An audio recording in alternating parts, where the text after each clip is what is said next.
right, we are live. We are live. Oh my goodness. Listen, this has been a faith over fear journey for me.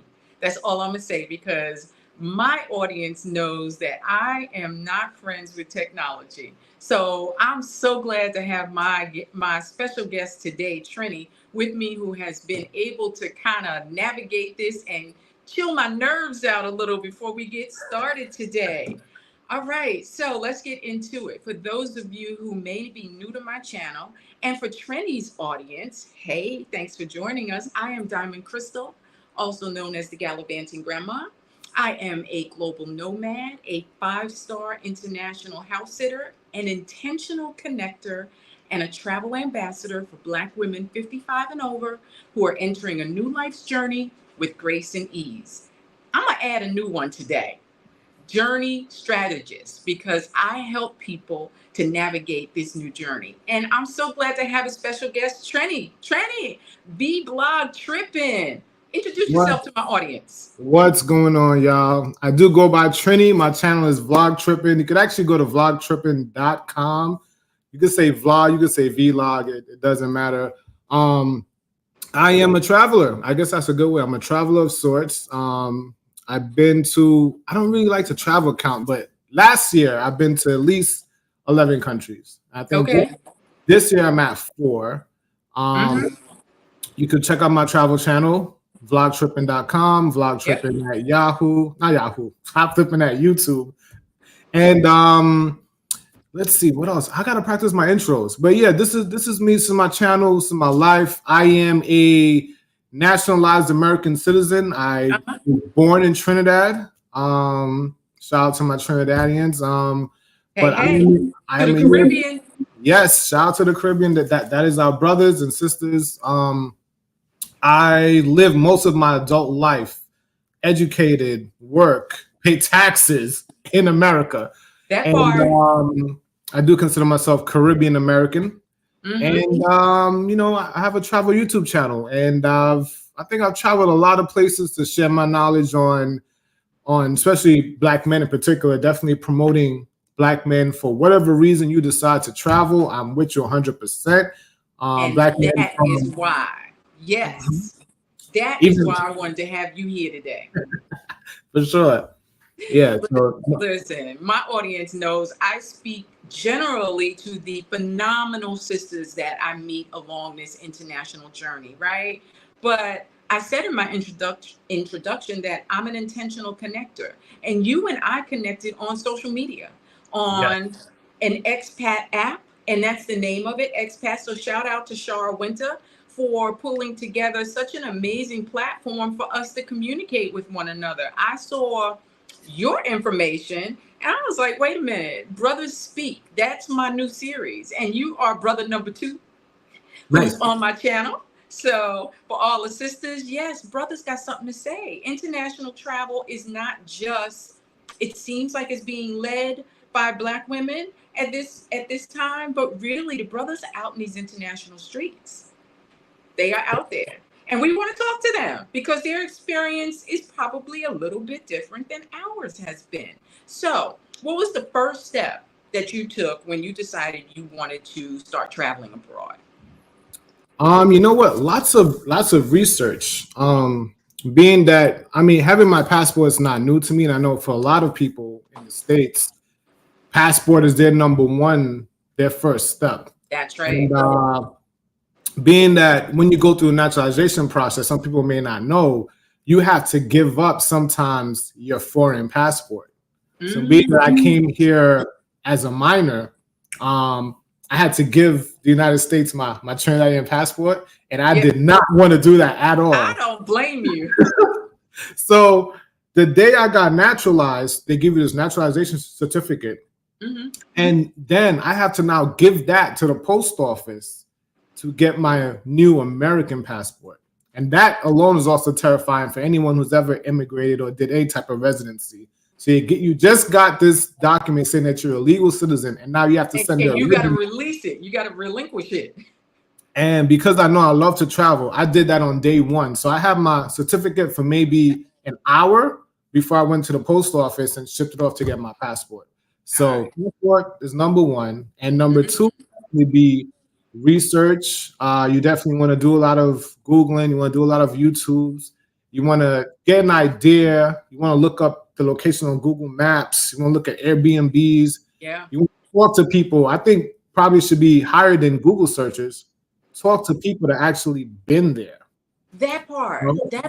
And that is why, I try to bring on guests who have experience in different countries, right? Because until you've walked the walk, you really can't say anything about it because it is a life-changing experience. I don't know if you felt that way when you finally got that passport back and you were able to get out there in those streets.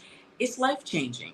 And what I heard you say is do your due diligence. And I say that to my audience all the time. Just because somebody has some slick IG posts up does not mean that they've been there, number one. And second of all, that may not be your experience. So you really have to do your homework, as you said. Where was the first place you set out for? First place, man, it probably was to go back to Trinidad. So I'm Okay. really trying to think, where did I go after that? I think more. I think more of a, I would say, substantial trip was when I went to Europe for the first time. Okay, what part of Europe? Because I just this year did my whole 90 days in the first like 6 months of the year. 90 of that was done between Spain and Portugal. I love the EU. Where were you? So the first trip I did was to England. Okay. Well, that was not my first travel trip. I have to check my passport because I have traveled even underage, even younger. Wait a I've minute. He traveled. said I gotta check my passport. Let me Yeah, check my I gotta check stamps to see the what. old passport, and I gotta check the Trinidadian passport because I end up getting another Trinidadian passport. But I think the one that really kicked it off for me is when I went to UK, and then Okay. on that trip to UK, I was able to go to France. I took like the underground car train. Did you take the bus, and the bus goes in the train, and the train goes to France. So those two, I think that just really kicked off my, I need to go everywhere now. Like Everywhere. it's not just for vacation and going to going to Mexico and stuff like that. It was like, no, I need to go places where unfortunately most people like us don't go, or most Yeah. people may not have the resources to go. So that was Right. my Right. aim after that. Okay, and let's just stay right there for a second because I don't think that people who have not had this international travel experience, they really don't understand how easy and uncumbersome it is to travel once you get into the EU or the UK. I mean, once you land in London or you land in Madrid, it's so easy to navigate through, like you said, inexpensive buses, trains, just getting around. So once you go there, I say you got to maximize that initial ticket. That's what I tell people all the time. Wherever you land, plan around that. And if you get 90 days in the EU, shoot, they kicked me out I got out at day 89, man.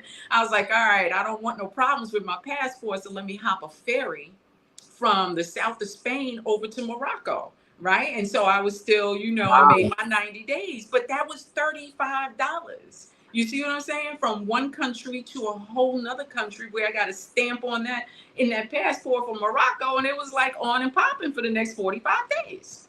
Wow, I never knew that. That sounds amazing.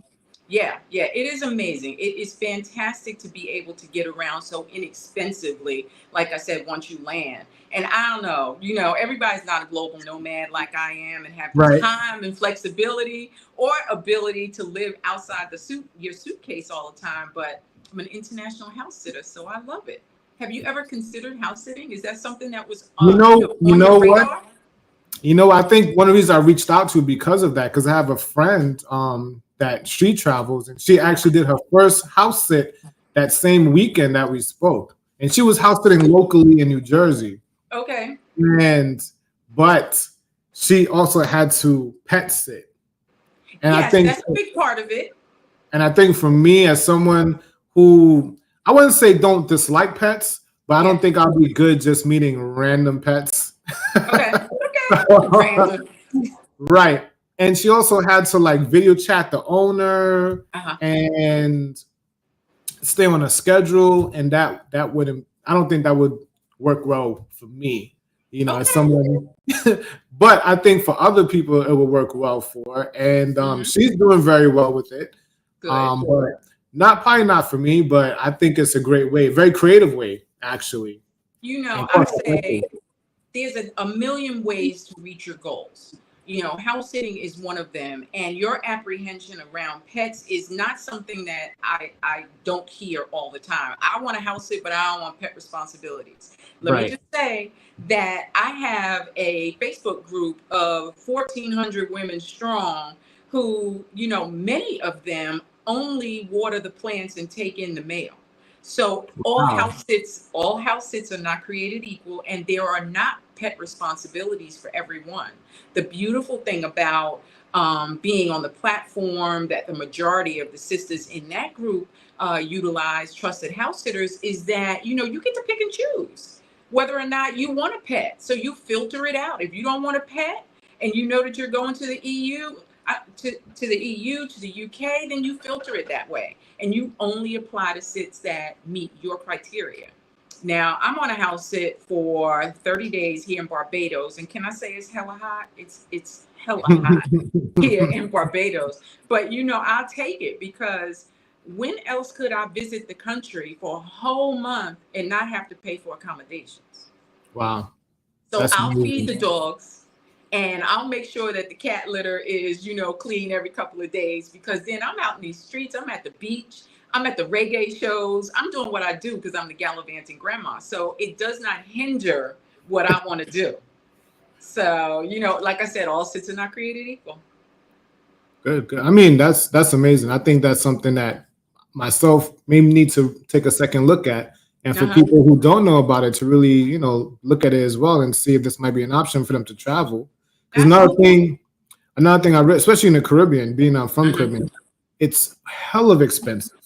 Oh my. Some Sometimes people ask me like, "Hey, why don't you go to such and such country?" I'm like, "Bro, when I look at my cost return Yeah. calculator, I'm like, I'm better off going to Europe or even Yep. going to Asia than sometimes going right there to Jamaica sometimes." So it's Yeah. like, Yeah. what makes sense for you financially? Hmm. That's right. That's right. And I think people don't realize that, you're going to island countries. So almost everything is imported, right? So if you're not eating what's in season and locally grown from the local markets and the local farmers, if you have to pay for accommodations, hotels are expensive because electricity is expensive, and you don't want to be here without air conditioning. That's not how you want to roll, right? So, I mean, on average, for let's say a four-star hotel here in Barbados, you're talking about $150 a night. Mm. And I'm here for a month for free. Yeah, I feed the dog. I do that. But yeah, going to the islands can be very cost prohibitive for that reason. So I'm glad you said that. I'm glad you said that.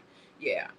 So speaking of that, do you prefer budget, luxury, or a combination of both when you travel?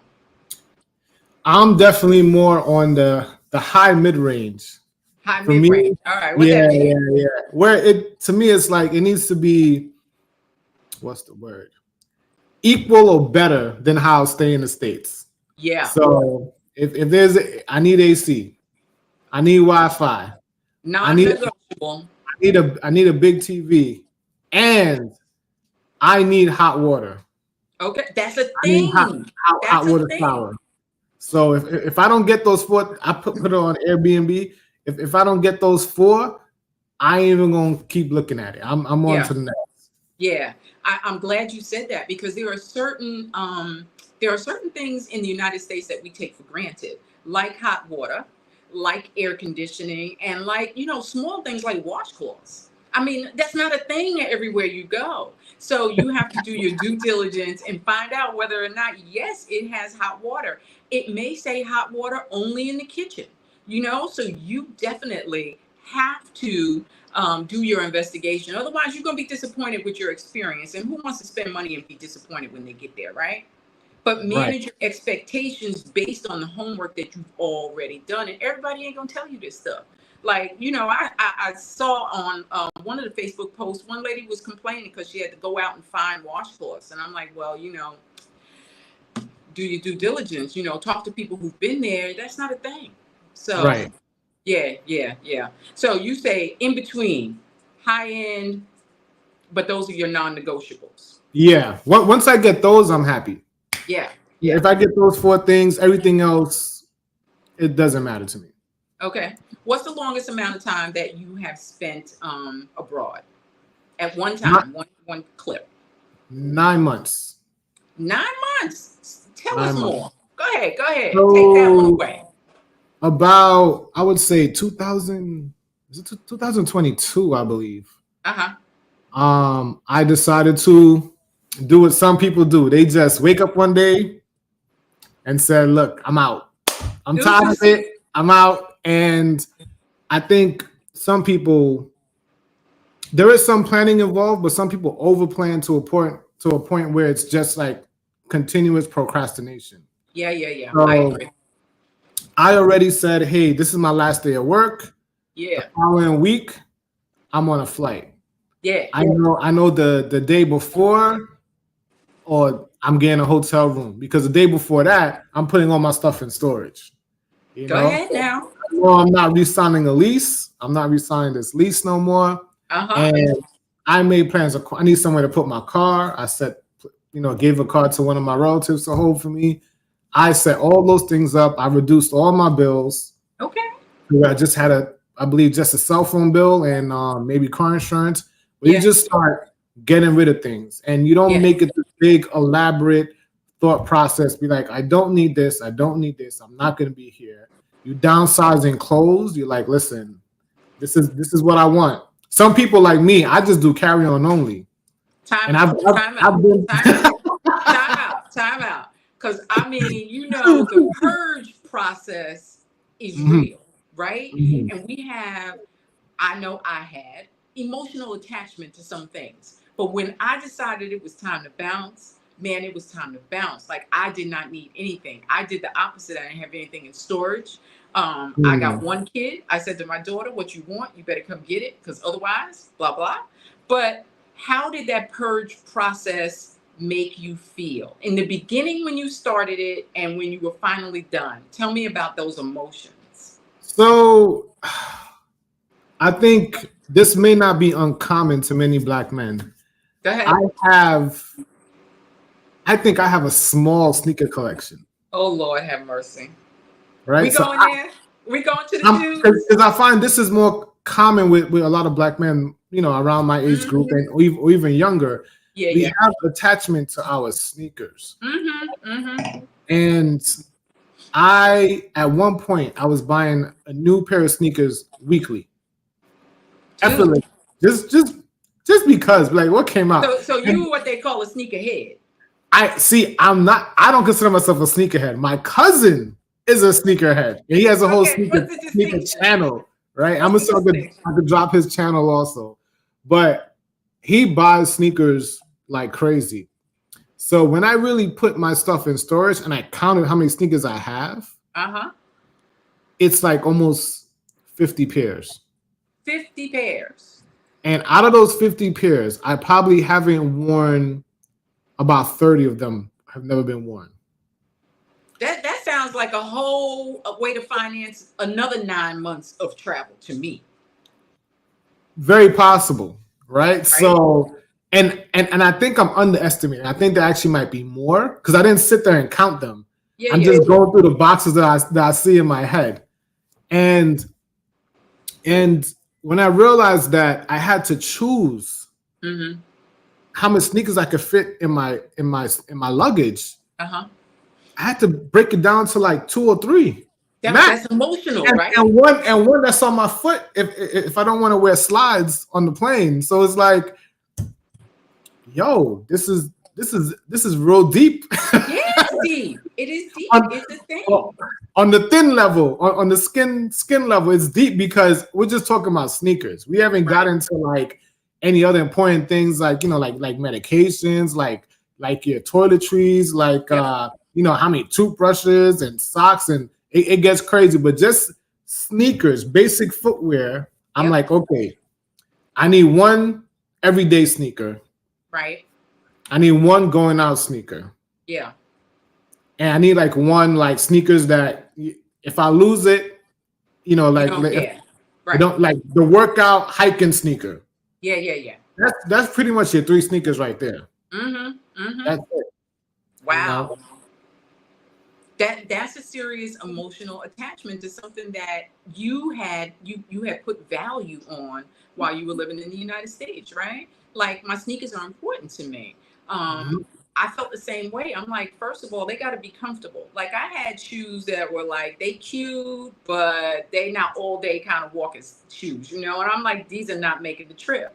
And now I'm like, basic black, basic white, and some flip flops. I'm a flip flop chick at this point in my life. I don't want no shoes. Everything, sneakers go with everything these days. So, yeah, at the end of the day, that's what it is for me. And it's interesting to hear it from a male perspective, that you had that same kind of emotional attachment to your footwear.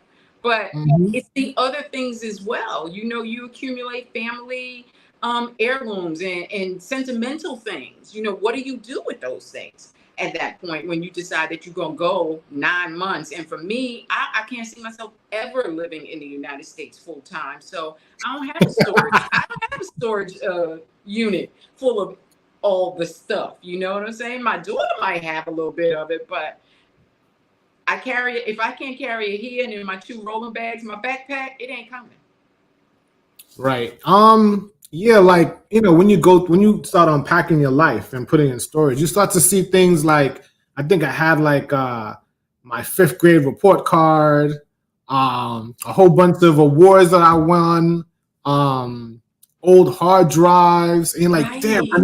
I know I didn't throw this away for a reason. There's something For a on this I reason. need. And it's like I don't have time to go through it. So I just put them in storage. And one day, once I could afford the storage, how storage they start off cheap, Yes. and then they start going up and up. And I already went through 3 price increases already, and I don't know what I'm about to do. See, now that's a bill that I am never willing to pay because with that monthly bill, I could be someplace else, or I could be having a great experience in another country, for the price of housing my stuff. And you know what happens when you get back to your stuff? You wonder why you held on to it. Yeah. Am I lying? Well, I'm gonna go to my storage sometime by end of this month. So I'm gonna. You gotta go visit your shit. Yeah, I gotta go visit. I gotta go visit my stuff, right? Some things I have like birth certificates, like my credentials for my job, degrees, things like that.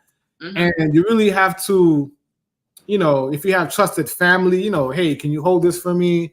Or do you want to get a security box? Right. Right. You still got to protect your stuff because you don't want to be putting that stuff in your suitcase. That's right. That's right. Something that you have to plan for is how do you organize your life in America when you're not in America? When you're not in the United States. Exactly right. Exactly right. I did a lot of, transferring things to thumb drives and then putting it into a security box at the bank, physically. And then also, where do you get mail? Because at some point, something important is going to come. I had eliminated 99% of my bills. So, but something's going to come through that you need. So that virtual mailbox is something that you really need to have as well. Because I don't want to put that onus on a family member. Can I use your address? And if something comes through, let me know type of thing. So that virtual address mailbox is a winner for me. Short story with that. Go ahead. So, not revealing too much. I do hold some credentials, and you do have to renew these credentials on a yearly basis. Mm-hmm. Come to find out, and this is really antiquated on the system. I renewed my credentials before I left. Yeah. But they had a question to ask me about it. Right. They only use mail. Right? I sent it. I have my mail forwarded to a family member house, and they know they're cool like that. They'll be like, "Hey, listen, this looks important.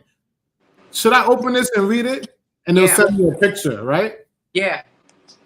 So they sent me a picture of the mail. I was like, that's not important. And I was like, if it was important, I would also get an email with it also. Tell me why I lost my credentials. See, it's a real thing. It's a real thing. And I could laugh about it because they did give it to me back, but I had to prove that I was outside the US. So I had to show them, my itineraries. I just showed them a passport stamp. Yes. Because they wanted me to go back to school and do it all over again. Oh so, my God. Luckily, they accepted my appeal. And now, everywhere I go now, if I get a mail from them now, I have to like immediately open it. So, in the future, when I do make a long trip again, I am going to invest in that virtual mailbox. Yeah. I think you can get it as cheap as $5 to $15 a month. Yeah. I mean, the best one, and the link is in my description on my channel, but the best one will scan it for you. You know, and then you can decide whether or not you want it physically sent somewhere, or, you know, that scan is good enough and they can destroy it, shred it. And that's about, you know, $12, $15 a month. And that for me is peace of mind, because I know, like with my trademark information and my LLC stuff, every once in a while, you got to re-up on that stuff. You know, otherwise somebody gonna slide in and take your stuff from you, and that's not right. So yeah, you do have to have that mechanism in place to make sure that those important documents do not get lost in the sauce. Because, you know, I'm in these streets gallivanting. I ain't really thinking about no bills, no documents coming through, except my alimony check. You know, I want to make sure that comes through every month. All right. You know, but I digress. Shout out to Bill. So listen, your family had already made the move here, but did everybody get it when you said, "Hey, I'm out for 9 months or more"? Did you know, what kind of resistance or what kind of attitudes did you come up against when you decided you were going to take this long term? Listen, when I initially left, I didn't bother telling people because honestly, no, because if you don't travel, you're not really gonna understand. And I really don't need. I don't need the validation. I don't need a permission, and I know you ain't sending me no checks anyway. So I told my two closest relatives, "Hey, listen, if something happens, hey, look for my body in Brazil, or look for it in Thailand, or something like that." Turn on your location for just a couple of people, right? Yeah, I might alert them to let them know I'm on this plane, I got on this flight. Small tips information. I might send them my Airbnb information, things like that. But I didn't bother to. I didn't bother to explain. I know it would just been a headache. It'd have been why stay here in America. People also put their fears of them not knowing, of their ignorance. They'll be like, "Oh, it's dangerous," or, you know, like the typical thing in Thailand. "Oh, the delayed boys are gonna get you." You know, I don't need that in this undertaking I'm doing, because there is a little nervousness and fear and anticipation. That's that natural human anxiety, because you're doing something that's different. Right. And I don't need the extra noise. Yeah. Right. So for the first 7 months, I didn't make any social media posts. Okay. Essentially, outside of my two trusted circle of trust, like no one knew that I was in Thailand until I said, "Okay, now I can talk about it." You know? Then I get the influx of all the, "Hey, we're glad you're traveling." Everything is positive from then. Yeah, you know? Yeah. I don't know. I think that's a smart way to do it if you know what your circle is going to come back with. And I think it's a little bit different for women who travel alone, simply because I am a big advocate, because I'm a solo traveler 90% of the time in foreign countries, and no, I don't speak another language and all the things, right? I'm a big proponent of creating soft landings before you arrive. You know, reach out to the community like you and I reached out. Not that we had a common destination, but a common journey, right? So if I was coming to Thailand and you were in Thailand, I'd be like, "Yo, I'm coming in on this day. Let's get together." I say that creates a soft landing, because that helps to alleviate some of that natural anxiety that you have about traveling internationally, especially someplace that is completely foreign. Language, culture, everything to you. Somebody's looking for you, right? Somebody is knowing when you should have already arrived. you're not necessarily having to navigate the entire landscape on your own, or Right. depending on tours and tour guides. You actually have a few folks, who are willing to say, hey, let's get together for coffee or a glass of wine, and that makes it a softer landing. So that's what I advocate for my female travelers. But a lot of them still like, yo, I already know. My sister gonna be like, what the hell you trying to do? My brother was like, yo, you running for the feds or what? Why you ain't coming back? You said you was coming back, right? Because my first one was 60 days in Ecuador. I knew absolutely nobody who had ever been to Ecuador. And that's really why I chose it, because, I was on a wellness journey and there were some things I had to do for myself. So I was like, I know ain't nobody coming looking for me. And nobody don't even know nothing about Ecuador. So I'm going to just post up here and chill for 60 days. And that turned into a whole lifestyle, because, like I said, I can't see myself coming back, man. I just can't. And you and I touched on that a little bit when we first started talking. I was like, kudos on coming back. You was like, kudos. It's like Stockholm syndrome. Yeah. Yeah. So yeah, I am currently back in the States, and I'm slowly getting myself tangled back in the matrix. I do. You all the way back in the matrix, dude. Oh, pretty much. But in my situation, there is an exit plan. Okay. And I would also caution everyone, this is not for everybody. It is not for everybody. Say that again for the people in the back. This is not for everyone. Nope. You need to be a certain type of person. You have to be self-motivated. You have to be almost fearless. You have to be a critical thinker. Or put your faith in front of your fear. All of that too. You got to be able to solve problems, because things are going to happen where you don't have that lifeline. That's right. In some situations, you can't even call the police. Right. So and you better know what's the numbers to call the police in the country you're in, right? That's right, because 911 is not universal. It is not universal. I got a post on my YouTube that's like, listen, there's like dozens of different emergency 3 numbers depending upon where you're visiting. You better know what you're doing. Go ahead. Right. So, and then also this different level of finances. And I'll be honest, this whole digital nomad, I'm going to work for a 500 company and on using a VPN, I think that's a myth, because I've rarely met any expats that work for a big company. Yeah.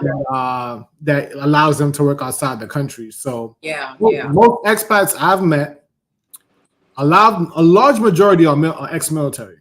Yes, ex-military or education field, because you can, as a teacher or an educational administrator, there are still quality opportunities outside the United States for you to go and to work and to earn that U.S. living. Right. So unless you're working for, I used to work for Big Oil at one point. If you're working for a company like that and they have an opportunity in another country, you can keep your gig. But for me, I was like, yo, I'm done with it. Like, I self-retired. I'm not trying to do that. So now you got to lean into your own personal strengths and how you make money while you're out in these streets. Yeah, I do think situation like that is very rare. I do think it does happen, but I have mainly seen maybe a few contractors, a lot of people that teach English, right? A lot of English teachers, and few high-level content creators. I've seen that they're making so much on content creation that they can literally pick wherever they want to live in the world. Yo, dude, goals, right? You already know. But that's still in the minority. Yes, so I think that people really need to think about this. And you might see some people listen, hey, I did it for 9 months and I couldn't do it the 10th. Like some people might say that. So you really need to. And honestly, my trip was really a test run. Okay. That ended up being, it's supposed to be for a month, that turned into 9. See, that was what I was going to ask you. Was 9 months your original intended length of stay, or it just morphed into that? It morphed into that. And actually, the one reason I had to come back was to help with family. So in essence, I could have stayed on that trajectory even longer. Yeah. So I didn't run out of money. I didn't lose. I ended up giving I had like 4 months left on my apartment that I Wow. had to just relinquish my security deposit for 2 months in Thailand. So I could have still been there. Yeah. Honestly, I think relatively I could have been there another 3 years easily. Wow. Wow.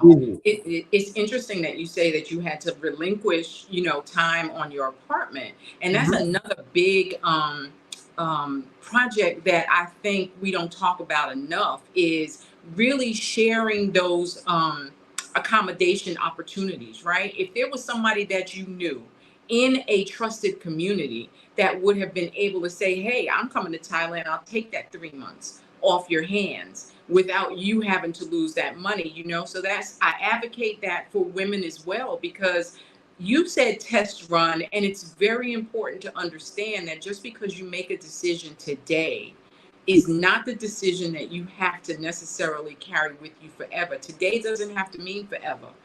Try it out, see where your strengths and weaknesses are. Maybe you need to come back and adjust. Maybe you need to come back, get a job, and stack your money again.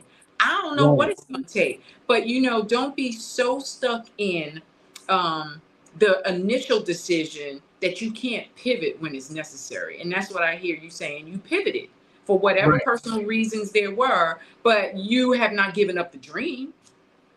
So I wanted to add two things. Something you touched on earlier about soft landing. Yeah.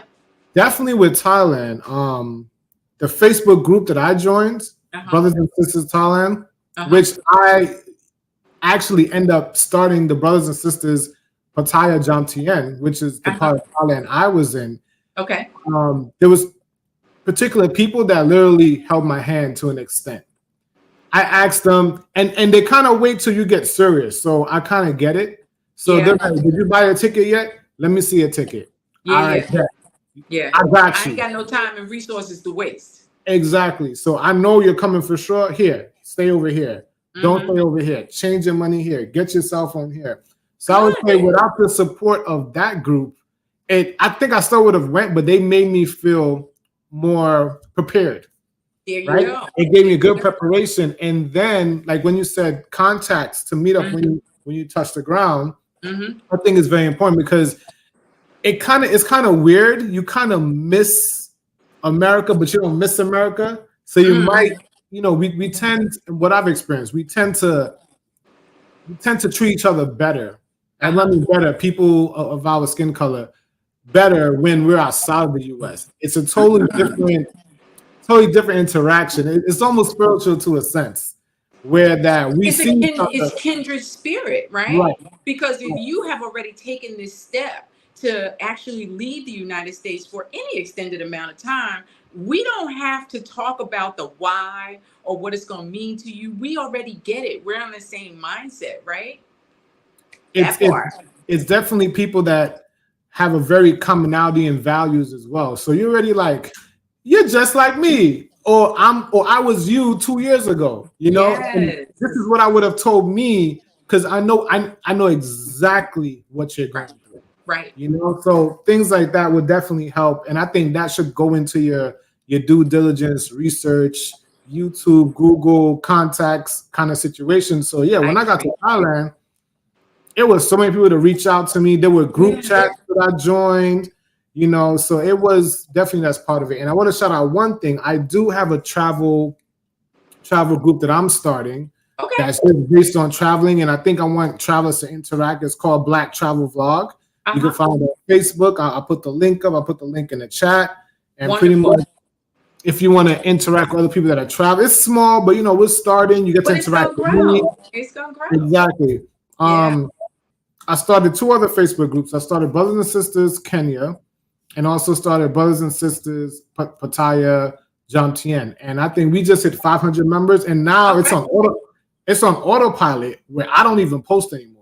Right. Everyone just interacts and talks to each other. So Yeah.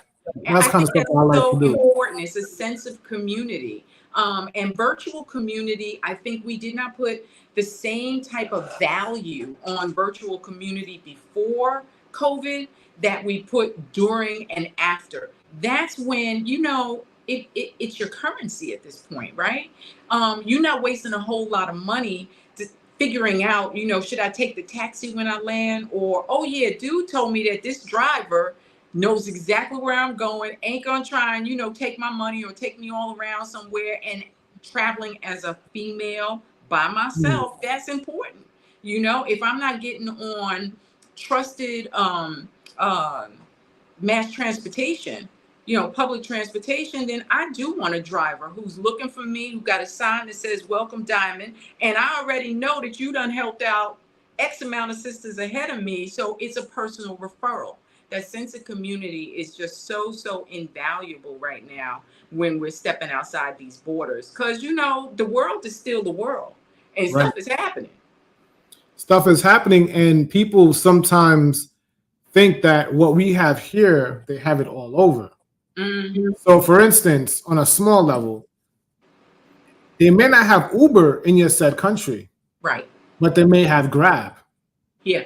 They may have InDriver. That's right, InDriver. So, you as a person who never been to this country, you may not know, or you may not Google it by yourself, whoever the case. So, when you get there, you're like, Uber is not in this destination. You're like, oh, what am I going to do? Now, what do I do? Now, what do I do? And people, I think people from the West, we prefer the apps over a random person that says, hey, take a ride with me, and you can barely communicate with them, and trusting that they'll actually take you to your destination and not somewhere further out where you can get extorted or put in a bad situation. So we like apps. We like taxi apps. Yeah, absolutely. Like when I got here, I was like, okay, there's no Uber in Barbados, but there's pickup. Oh, I never heard of that. Yeah, see, putting you up on game. See, you can help me in the technology. And I'm going to say, if anybody's in the chat and y'all are speaking to me, the Gallivanting Grandma, I am not switching over to look at chats because I can't do technology-wise, I can't do two things at one time. So I can't talk and answer the chat. But thank you so much for being here. I appreciate it. And if you're looking at this later on in the future, then I just want to say, put Team Replay on there and I'm going to respond to you. But right now, I'm just going to talk to Trini if that's all right with y'all. Yeah, I know y'all understand because y'all know me. You got a couple questions, but no super chat. So guys, definitely don't forget, hit the like button. And definitely if you want the Gallivanting Grandma to respond, Diamond to respond to, please send us a super chat. You could do one as $1.99. It helps us so much. It helps us. It actually motivates us to keep doing lives. So I know we got a couple questions in here, and I think Spiral Black, shout out to him. You know what I mean? But we'll definitely Black, yeah. I hope you subscribe to my channel because you want to know what's in my glass. Actually, he did. So shout out to him. But we usually like people to super chat to stop our conversation. But Spiral Black is my man way back. So I appreciate him a lot. All right, cool. Can I respond to that comment? Because he want to know what's in my glass. Good. Well, you know what? He did subscribe, so go ahead. Cool. Thank you so much. I appreciate it. So listen, I'm the Gallivanting Grandma, and I'm a wine drinker. I love wine. I try wine in every country I'm in, but I don't have any wine today. And why should I bother with wine when I'm in Barbados? So this is diamond rum. I was just gonna say you're drinking rum. That's what we drink in the island. And coconut water. Okay. Nice. Yeah. So I'm looking for my wine sponsor. I know my wine sponsor is looking for me too. So shout out to my future wine sponsor. I know you coming. I'm patient. I'm good with that. Nice. So yeah, a little bit of rum because I'm in Barbados. Why not?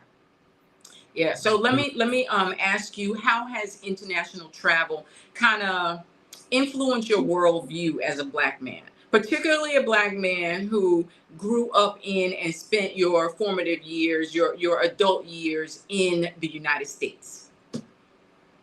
Well, I think the biggest thing, and it's a little addictive in a way, why people might travel, right? So, hey, Tisha. There is racism everywhere. True that. But I will tell you this American brand of racism, it is so heavy. Ooh, say it again. It is heavy. It is so thick. And we're so conditioned to it that we don't know other places don't have to deal with the stress that we deal with on a daily basis, Daily. where it comes to a part I'm even getting like excited about just stepping off the plane Yeah. and landing somewhere, even some places Europe, which I'm sure has its own brand of racism. Of course. It is not the same. It is not the same. And I feel in most places outside the US, I feel light as a feather. I don't think that's even a word I could really, I don't know if I could really Put it put it into into words. words. Yeah, because it's something you have to feel for yourself. Yeah. And if you've never traveled, I really feel sad for you because you can't know you can't imagine what I'm talking about. The level of freedom. So it's like that's kind of like I can't actually I think shout out to Spiral Black. He did super chat us $1 for answering that question about what you had in your cup. So appreciate you, Spiral Black. Thank Shout you out so to you. much. Thank you so much. Shout out to you. Yeah. So I would say that impacted me a lot to a point where do I really want to live here and work and amass all these things, all this consumerism and sneakers and cars and all that stuff just to live under this thick fog of racism. Exactly. And I can go to, almost everywhere. I haven't been everywhere, but every country I've been to, I've been treated immensely better. And one place sticks out to me really quickly. Sorry. Go ahead. One place sticks out to me would be Dubai. Okay. I pretended to be rich for a week. All right. However, I'm not, right? You was manifesting it. Let's say that you was manifesting it. Every person I met, I know because I'm a foreigner, they treated me like if I was Donald Trump. Yeah. Oh, they rolled out. We don't say not that. Okay. Bad example. They treated me like Oprah Winfrey. Barack Obama. Yeah. All right. They treated me like a celebrity, right? Where I felt like I wouldn't say in America I feel less than a person. Yeah. I just feel like they see me the way I see myself. It's a certain level of humanity. Correct. That is extended to us that supersedes the color of our skin. It's a level of humanity that I find. And I'm glad you're speaking to it from a Black male perspective because, I've been married twice. I had 2 Black husbands. So I know what that oppressive, fog feels like for the brothers. But I could never be a Black man and feel that, intimately. But I know the microaggressions that come my way as a Black woman are, magnified by 100, 200% as a brother in these U.S. streets. First of all, the skill set, the survival skill set that we have to have as Black Americans will take you anywhere in the world. Because I say if you can survive the streets of the United States being a Black person, the rest of the world is cake. The rest of it, hey, Lorana, hey. It's sad. It's sad that our humanity, is not respected the same way in our own country where we're spending our consumer dollars. We're building, we're buying real estate, all the things that America tells us we should do to be successful. We're doing it and we still behind the 8 ball. At what point do you say, you know what, you can have this. I'm going someplace where, I feel good about being me. I can freely express how I want to be me in these international streets. I don't have to put that mask on. What they call it now, code switching or whatever it is that you got to do when you out in these corporate, in the corporate world, just to get on that successful ladder. Where do we learn that? I mean, my mom had a voice for when I knew she was talking to somebody white on the phone. So I guess that was code switching back in the day, right?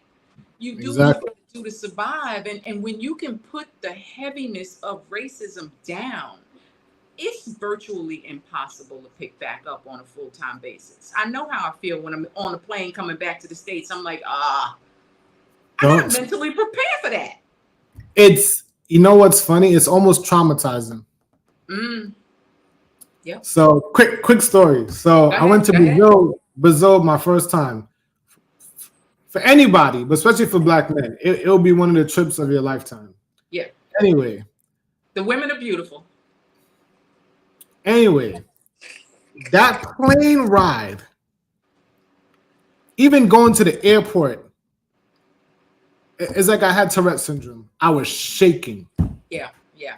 Yeah. Even thinking about, so originally when I went to Brazil, first time in my life, I extended my trip unexpectedly. Okay. It was like, yo, when I get back, I'll get back. I extended my trip.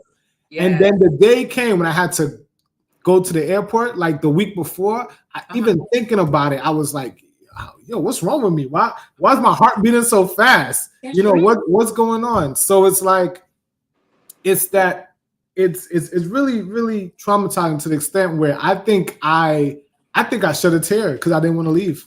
Yeah. I really did think so. So it's like, it can be after this. I say it could be addictive after you live outside for a certain period of time, and you get to the air feels different. People look at you different.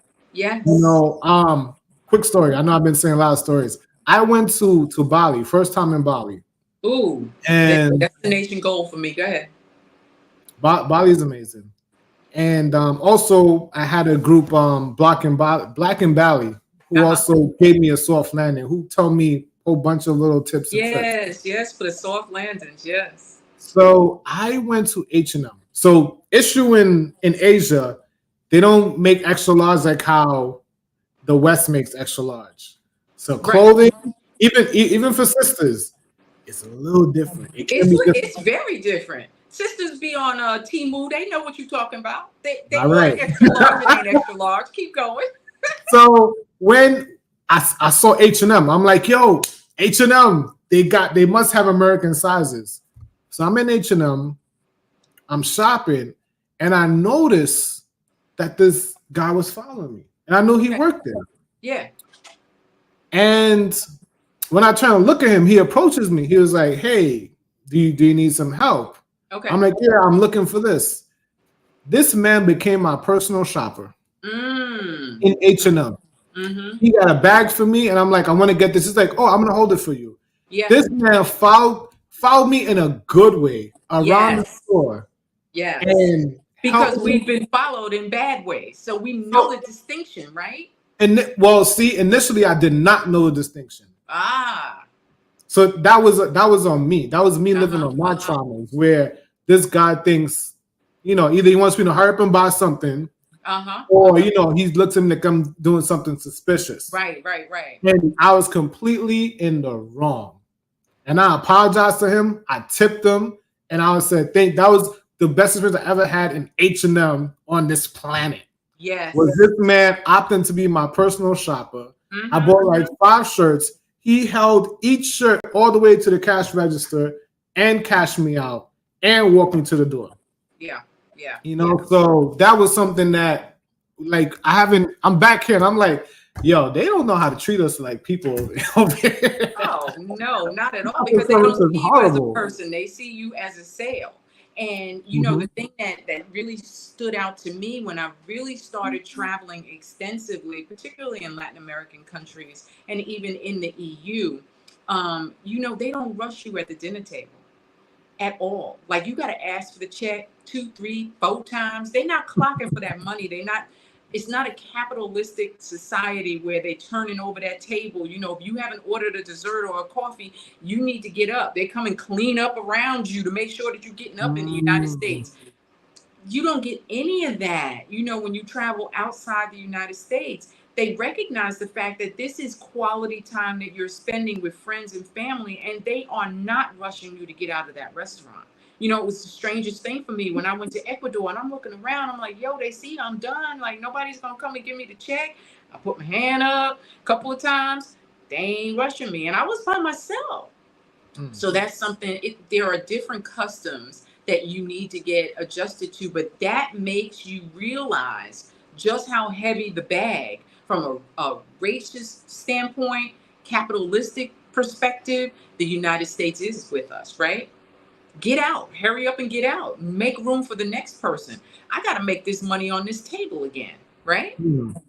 So let me ask you a question from a sister point of view, because this just came to me.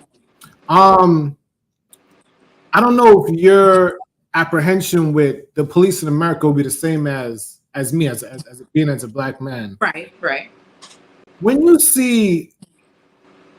you're traveling and you see that country's police officers or that culture police officers, brandishing or not, because someone will just walk around with the big long AK-47s, like it's nothing, or shotguns or whatever. Yeah. How would you contrast how you feel versus when you see police officers here in the States?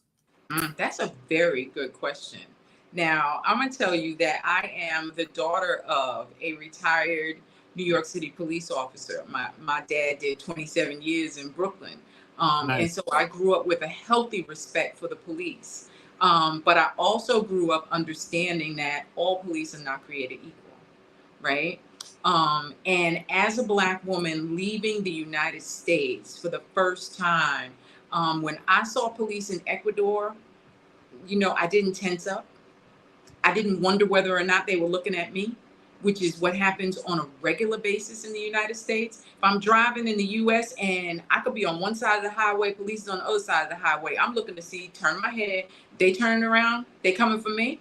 I had none of that. I drove for almost 6 months in Mexico. Every day I was on those roads. I never tensed up behind the wheel. I've seen the police in, at festivals and celebrations, and yeah, they are heavily armed, but never did I feel like I was the target, right, of their attention. Never. So when I got to the EU the first time, in Portugal, and I see the police, and it may say on the side of the car, protect and serve. You can kind of take that for what is, valid. It's valid.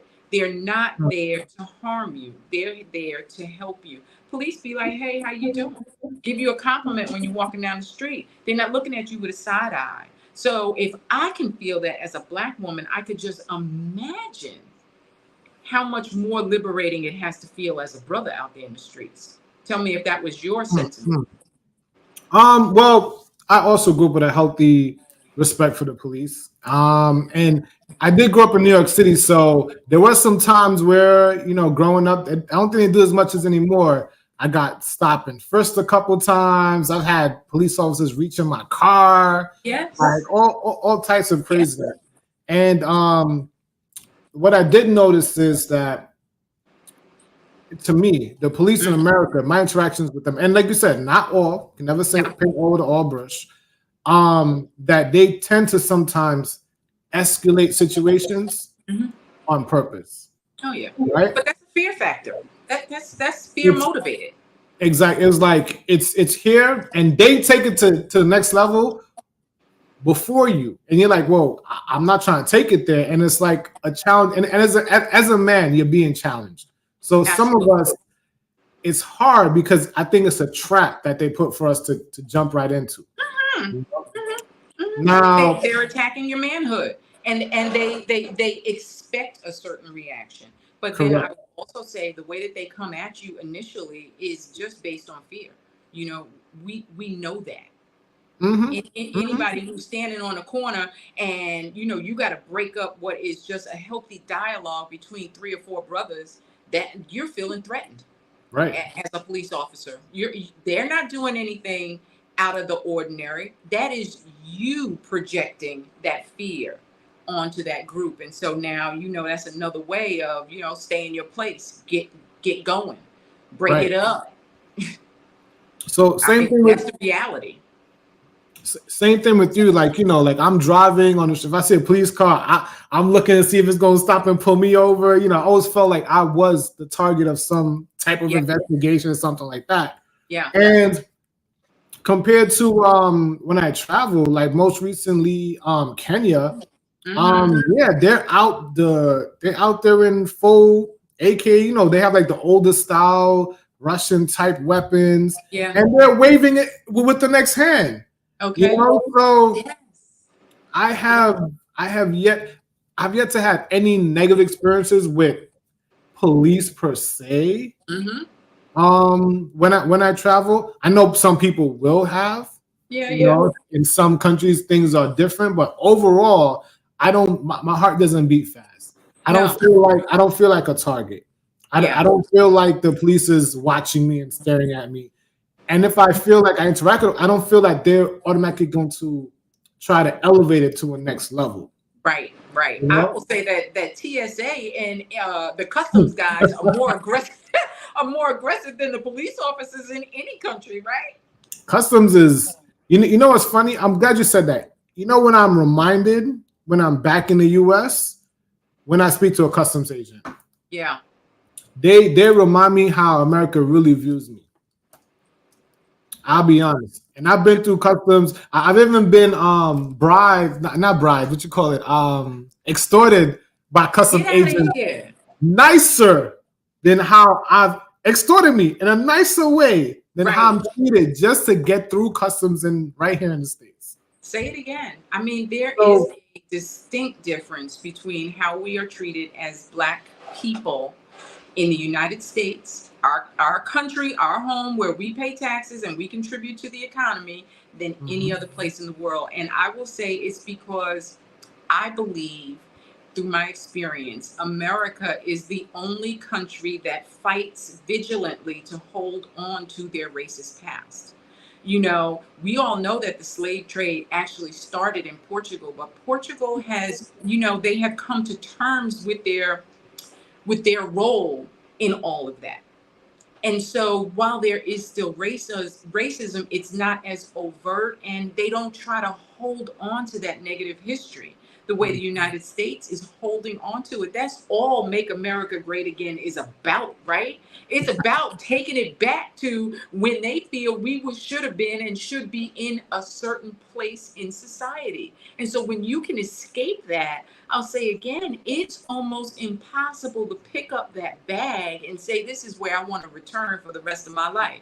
At 62, I got more years behind me than I do in front of me. Let's keep Mm, it 100. That's not how I want to spend my last days on this earth.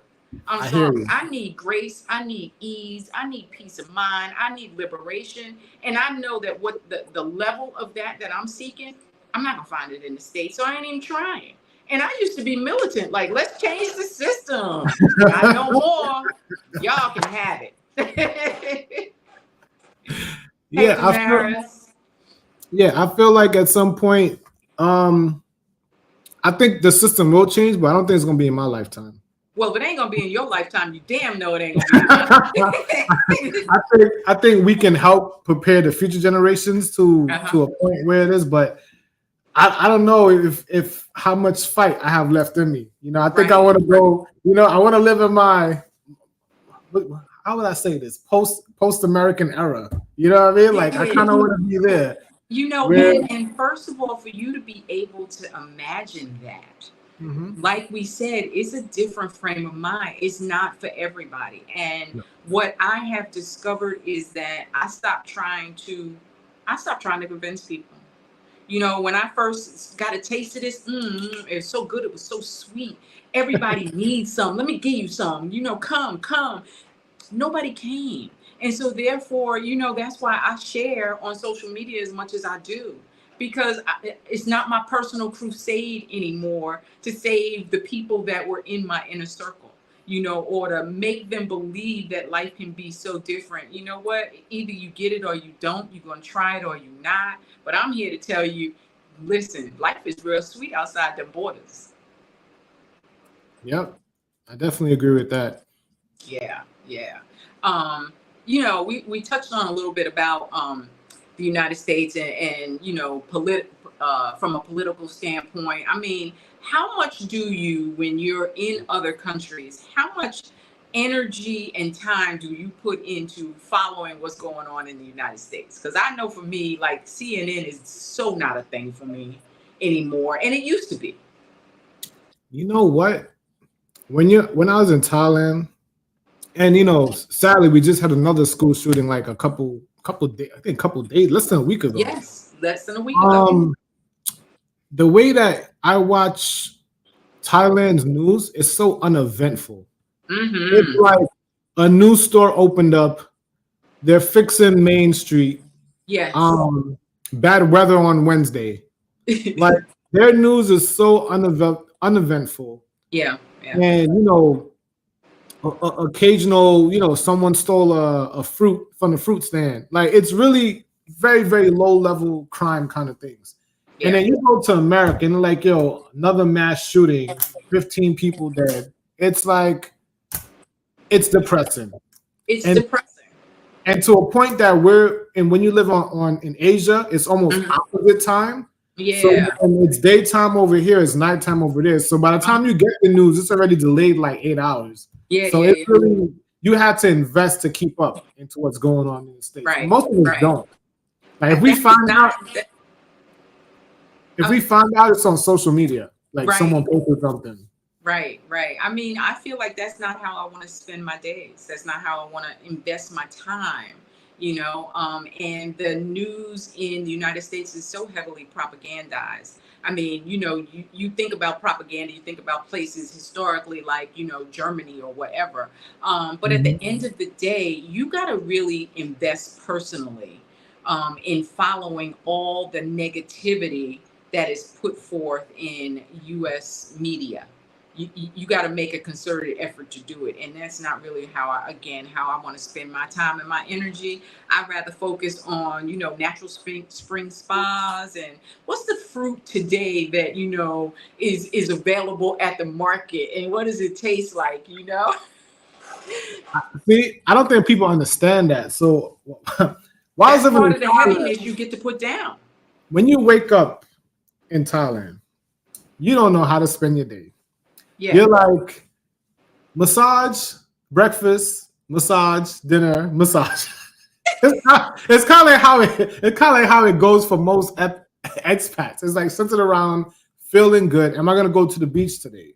Yes. Am I going to go for a hike? Am I going to go to a museum? What clubs are hitting up tonight? That's right. Who's hosting a game night? Who's cooking? Are we doing Sunday dinner? Yes. Everything is around relaxation, just chilling, just enjoying life, And I say getting back in touch with your inner self, because when you're in the United States, you said it, there's so much noise, there's so much chatter that, first of all, if you live in a big city, I'm from New York, so I got that big city experience, right? You in New York, and it's all that hustle and grind. And so you really have to quiet your mind intentionally, slow it down. Like, okay, I don't have to do anything that I don't want to do today unless I want to do it and it feels good to me. It doesn't even have to be pre-planned. Am I right? Correct. I know, through house sitting, I have the flexibility of being in a spot 2, 3, 4 months without having to worry about housing expenses and how I'm going to pay the electric bill and the mortgage and all of that stuff, which leaves me lots of time to get acquainted with the local libations. The rum here is exquisite. I've been exploring, the different fruits that are in season. When I was in the EU, any bottle of wine, I don't care if it's $3, was a good bottle of wine, man. You can sit, sip, enjoy, think, relax. You said the key word. When things cost less, you even enjoy it even better. Okay, let's talk about the money a little bit. How much further your US dollar can go in all aspects of your life when you leave the United States. Man, I had the best pancakes for $3 in Thailand. That's all. That's what comes to my mind. I bet you they weren't at IHOP either, right? No, it was made fresh right in front of me, on demand, on the side of the road. Right. There's like a really good breakfast spot on the side of the road. People just pull up, You know, they sit in these little school chairs, and this lady comes out and she makes breakfast for you, like in like a cubby. But it's amazing. It's Yes. like amazing. I mean, And go ahead. go ahead. No, I was going to say, but you have to have that adventurous spirit, right? That will allow you to get off the tourist track. Okay, because if you stay in the tourist areas, you're gonna spend up all your money. True. But if you have, the foresight and the faith to be able to go outside of those areas, you can find some of the best places to eat. They on the side of the road, up the street, nobody knows about it. Like in Ecuador, I mean, you can get a full meal. I'm talking, you can't eat it all for $3. But you got to know it's on the side of this street and up that road. Mm, And this is the mama who's cooking, and you get to know the family who's providing this food for you. wow. So you don't have to eat in establishments all the time when you are willing to get out and about. And that takes a certain level of putting your faith over your fear. Because you don't know what's up that side street, but I'm not gonna let my anxiety or my fear stop me from finding out. That's not to say that you're gonna be up there crazy. You're not aware of your surroundings. But at the end of the day, I'm not living my life fear based. See, also that goes into community that you build while you're there too. Because if Yeah, you build community with the locals and build community with the other expats, you would start getting recommendations to these places. that's right. That's And right. then on your way, you might find places on the way to the recommendations. So this particular spot I found that was recommended by other expats. It's like, yo, Right. shh, go to Don't tell Home Villa. nobody. Exactly. All you need is $5 and you're good to go.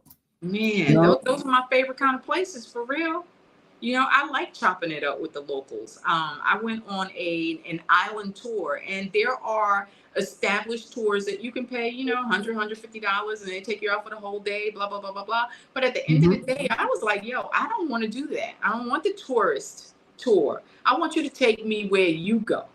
Where the brothers and sisters hanging out. Where the black-owned businesses. Because I'm real Mm. intentional about where I spend my discretionary income.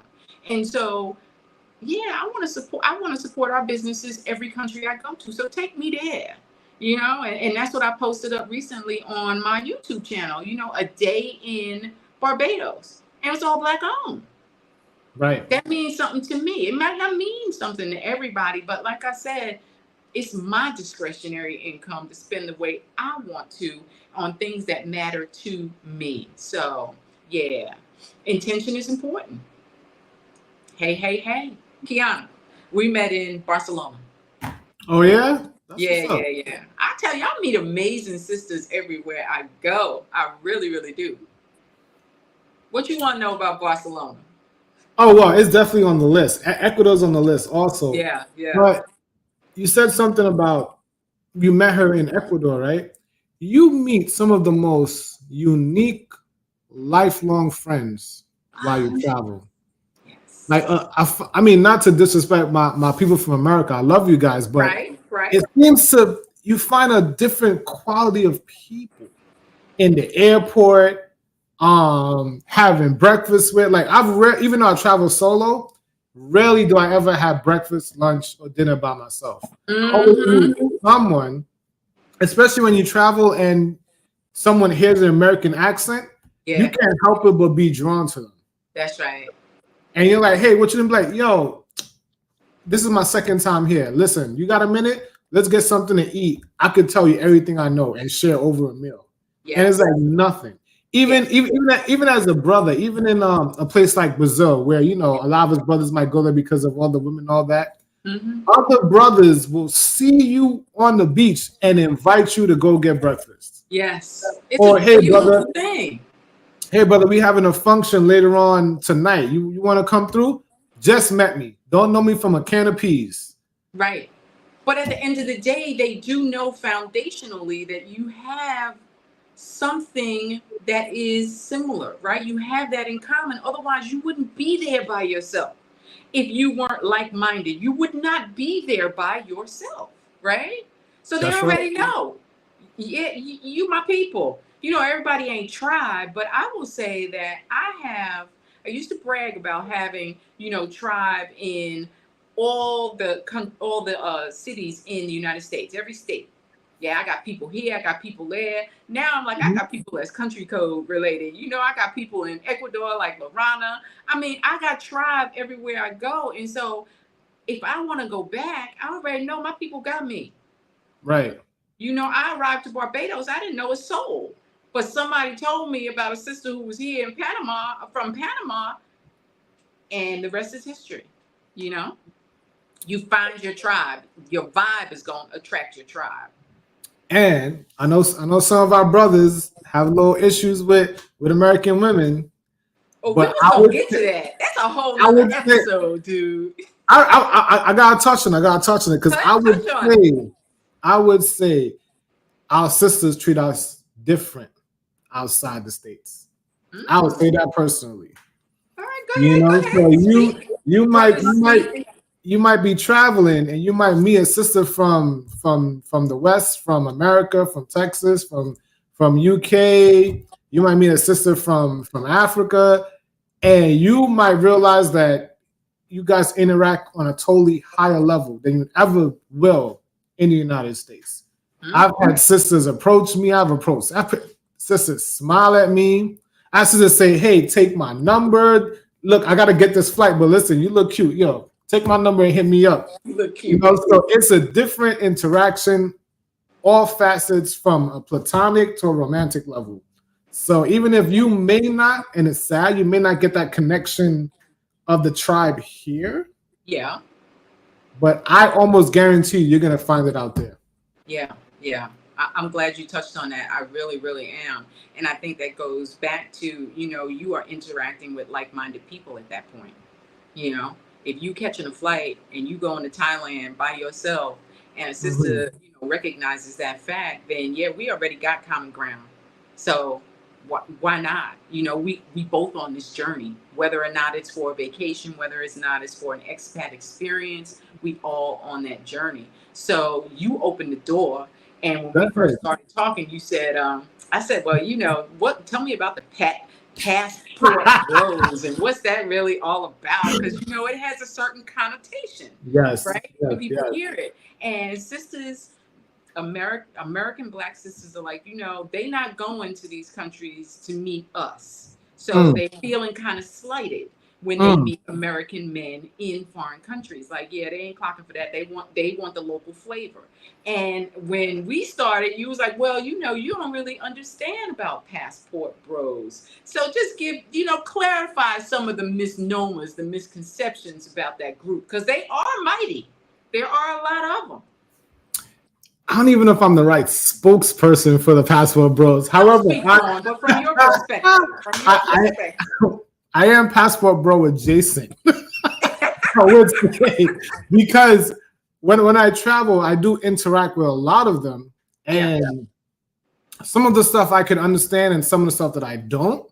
But I'm gonna tell you right now, I don't care why you're traveling. I want you to travel for whatever reason it is. That's how I look at it. Right. Now, I think there's been like a campaign, because to be honest with you, the European, the Caucasian man is the original passport bro. Say that. And no one gives him flack for it. Nope.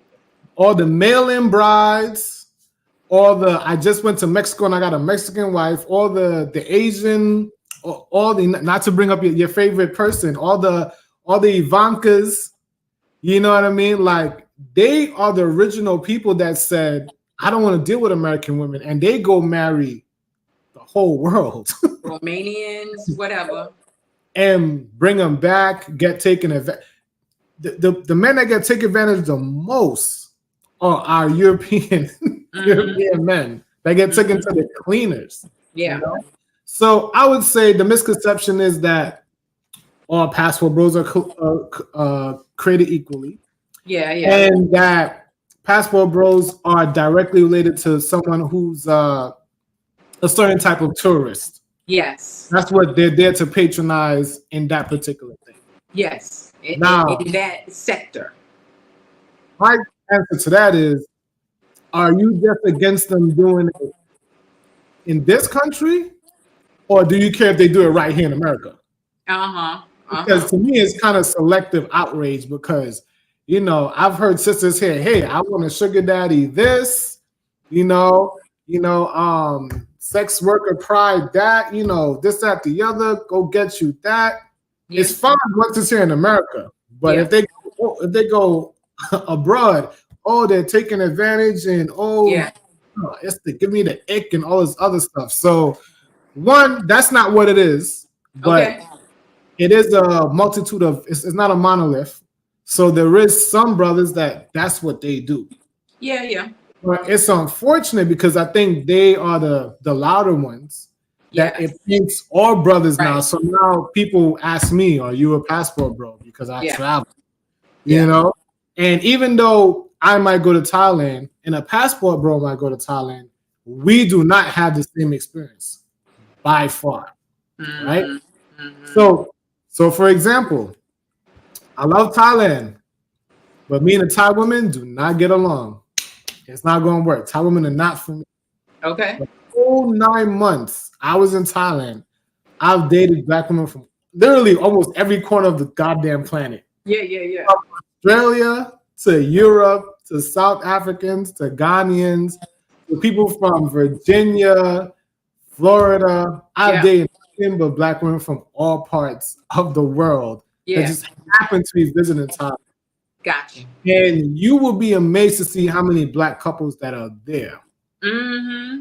Right. So to be a quote unquote passport bro, one thing you can't be is broke. You gotta have money. Oh, you gotta have money. You gotta have some, either you're a veteran, you gotta have some reoccurring, you gotta have some self-generating revenue with That's you. right.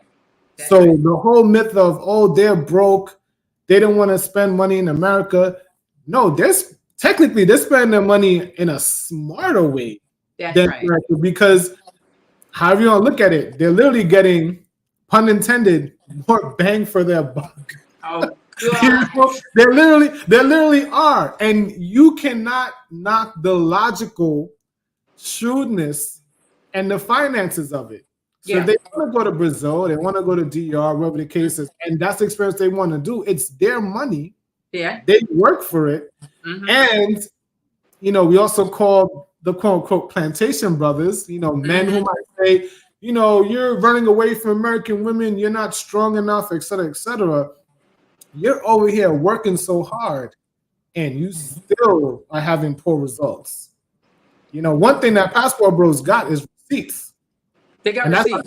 That's what they get from the tape for, because majority of it, it's men showing where they are, how they're living their life. Yeah. So how could you as an individual be mad of the way someone else is with their life?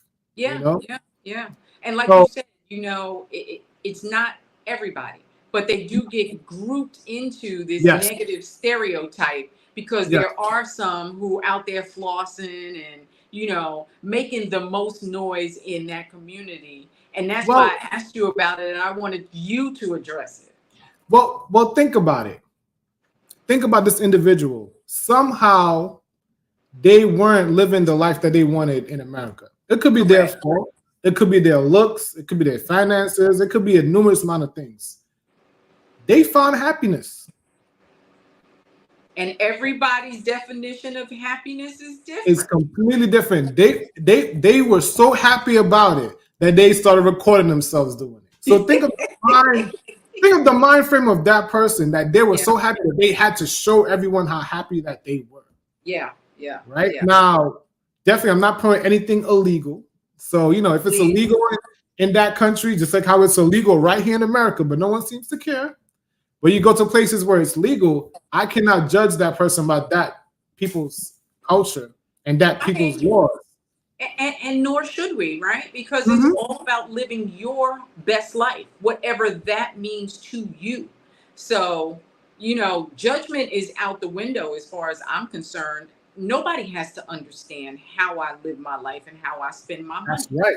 That's right. Nobody. And I'm through trying to explain it to anybody, because it's mine. And I can stand in my own truth for once in my life and say, I own every facet of my life, from, my emotional, spiritual, mental, financial, everything, my sexuality. I own it all. So what I do with my life is my darn business. And so, no, I don't stand in judgment.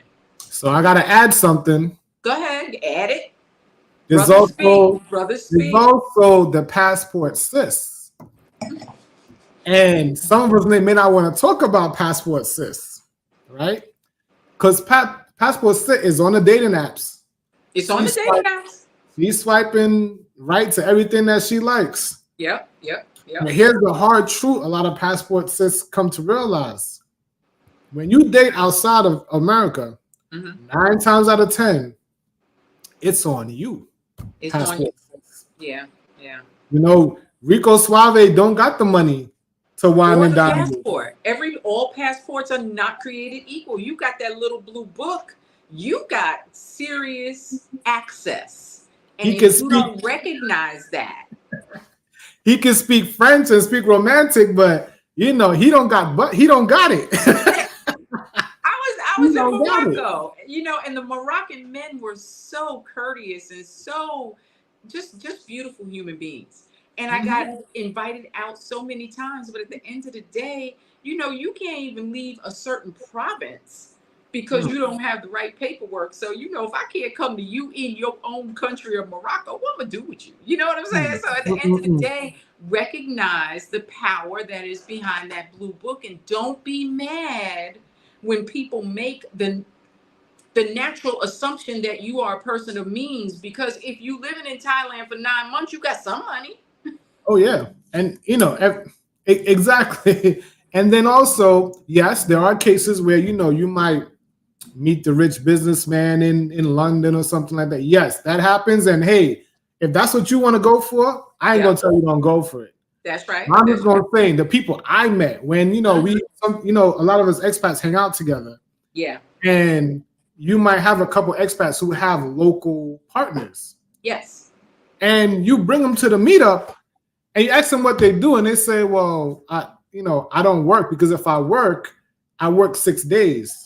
I can't be with my partner because she's an expat. She don't work. Yes. So if I go to work, I only get 1 day off. Right. So passport sis ain't got nothing to say because she gets Rico Suave 7 days a week. And Rico gonna cook, he gonna build things, he gonna fix everything. But guess what? Rico living in her house and Rico paying the bills. That's right. I know sisters like that, and I know brothers like that. And I say, whatever makes you happy. That's the arrangement that makes you and gives you the most joy in your life, then go for it. Like I said, who am I to stand in judgment? Exactly. Make it work for you. Make it work for you. That's all there is to it. I can't believe we've been talking for an hour and a half. This is my longest interview ever. That's light. We do 4 hours on the live stream. It's crazy. And thank you, people, for watching. Don't forget, hit the like button on both channels. Yes, hit the like. Don't forget, hit us on the super chat. Continue to ask us questions. Shout out to Awkward Black Nomad. That's my girl. What'd you say? Men treat you differently as well. I heard that. So here's my other theory. I think it's this place. I think it's America that put black men against black women, because there was a couple from day one strategy. Go ahead. There was a couple that I met in Phuket, and they probably watch. They may watch this, and low key, I was jealous of their relationship. Yeah, because I haven't seen a black couple like that in America in a long time.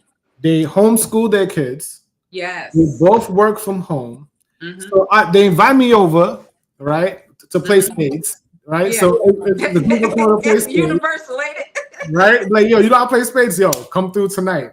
So we're over there playing spades, and I watched me and this man play spades.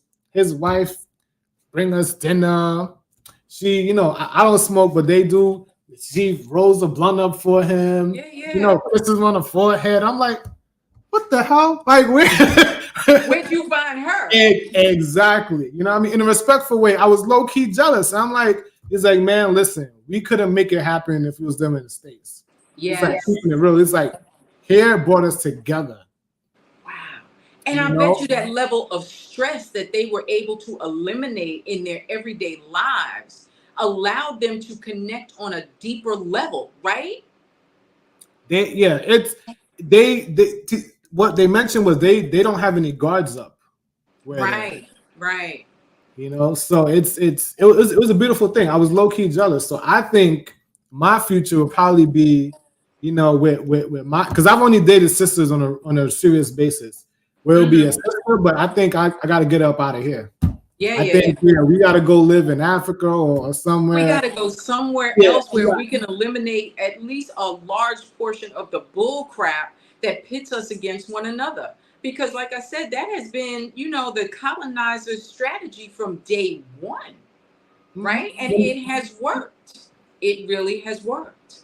And so you got to get out of Massa's mindset and off of his plantation, and I'm talking figuratively, but still literally. Right. You got to get off the plantation in order to reap the benefits of the relationships that made us so strong in our native countries.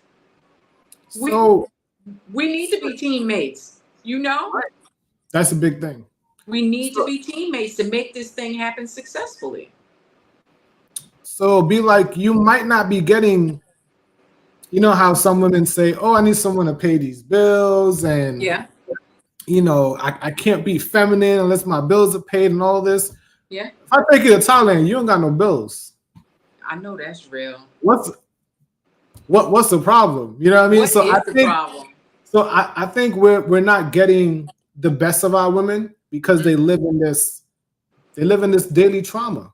And I could only add the added dimension that I don't know as a man that women go through. I definitely do see it, but I don't, like you said, I don't know what it is to be a Black woman. So I mean, we are the nurturers, right? We are the foundational glue of our communities. And so those hats are very heavy to wear.